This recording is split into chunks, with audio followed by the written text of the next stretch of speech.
During that time where I was alone and waiting to die, the time I had spent with my grandfather saved me. In that lonely place, I was with my grandfather's, remembering his voice and following his instruction, and using all skills I learned from him. It helped me to stay in the jungle longer enough. I don't know how many days, weeks, months, or years I spent in that place, but all the time I spent there were enough to make my brain get stuck and forget all about me. God knew that one day I would head into the jungle by myself, so He trained me through my grandfather. I knew what to do if I got injured or got bitten by a snake. With my grandfather's memory, it took more time for my body to give up. One thing was hard in that jungle. When it rained, making fire became impossible. I had only clothes I had on the day I left my mom's house. Then my body grew colder. Hunger, sadness, loneliness, and mosquito bites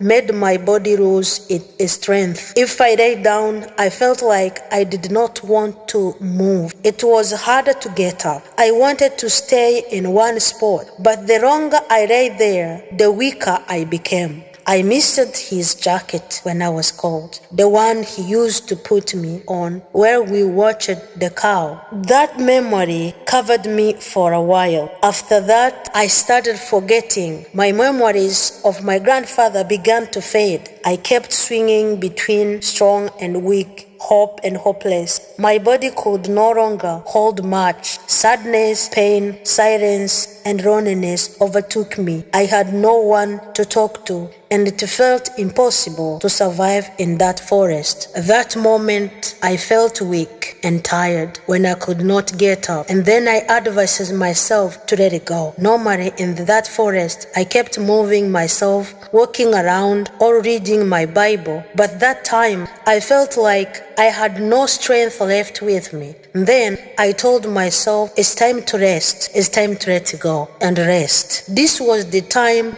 everything changed into the invisible world, the life beyond the veil. When I accepted my body to let it go and accepted that it was time to rest, it felt like everything slowed down and quiet at that moment. I just fell asleep. And then I saw another part of me, my spirit waking up again like the last time. I could not feel heavy, hunger, loneliness, and pain. The part of me that came out of my body felt completely free. I couldn't feel that brokenness feeling, the grit that I caused my mom's sadness. That regret, it was no longer there. I felt nothing, and I was not that heavy. I was just light like a feather, but I was still cold at that moment because my normal body coldness was affecting the one who came out of me. And then my spirit floated into a tree branch. I remember seeing myself like I was two versions of myself. I took a look at my body below, shivering in the cold. As I was hanging in the tree branch, somehow my body and I were still connected because as my body was experiencing coldness, my other part was cold too. The difference was that my first body was too heavy,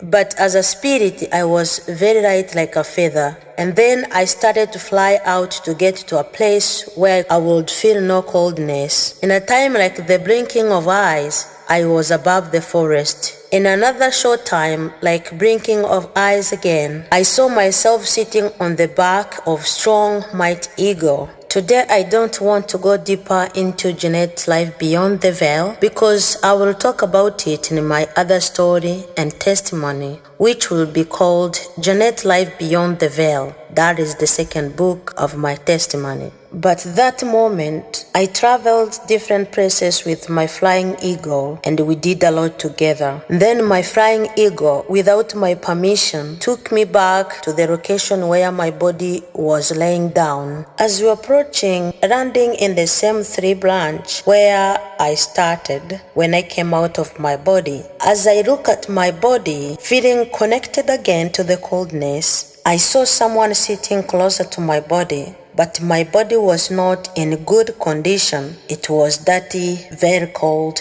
I did not like to come back or to go near my body, because the closer I came to where it was, the more I could start to feel connection with it. And I hated to feel the way it felt. I just wanted to stay with my flying eagle. I didn't want to come back to my body or come closer to where it was laying down. But it looked like it was authorized to bring me back. As much as I wanted to stay with my flying eagle, the same way it came to me was the same way my eagle left me in that tree branch.